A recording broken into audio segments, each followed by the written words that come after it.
জেলার 16 বছরের এক নাবালিকাকে বিয়ে করেন তিনি।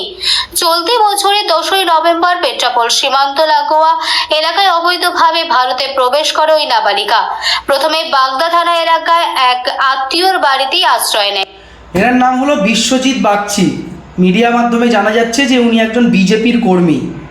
বিশ্বজিৎ বাগচি বিজেপির কর্মী। তিনি বাংলাদেশ থেকে ভারতের বর্ডারে একজন নাবালিকা, অল্প বয়সে একজন ছোট্ট মেয়েকে বা বোনকে তিনি একেবারে বিয়ে দেখে মনে হচ্ছে এনার 45 বছর, 35 থেকে 40 বছর বয়স। ছোট্ট একটি মেয়েকে নিয়ে পাচার করছিলেন বিয়ে করবেন বলে। ওই পাচার বলুন বা ভাগিয়ে আনছিলেন আর কি এক প্রকার। তা ভারতে যারা বলেন যে ওই বাংলাদেশ বর্ডার থেকে রোহিঙ্গা বাংলাদেশি মুসলিমরা আসে ভারতে, তাই বিশ্বজিৎ বাগচিকে কি করতে গেছিলেন বাংলাদেশে? বাংলাদেশে জামাতের সঙ্গে কি দেখা করতে গেছিলেন? বাংলাদেশের জামাতের সঙ্গে কি কোনো তথ্য ফাঁস করতে গেছিলেন ভারতের নাকি? ও বিশ্বজিৎ বাবু, বলুন এটা নিয়ে কিছু। বিশ্বজিৎ বাগচি বিজেপির একজন কর্মী। ভারতে নাকি মুসলমানরা লাভ জিহাদ করে, তা বিশ্বজিৎ বাবু কি বাংলাদেশ জিহাদ করতে গেছিলেন? জামাত জিহাদ? কি বলবেন? একটু কমেন্ট বক্সে আপনারাও মতামত জানান।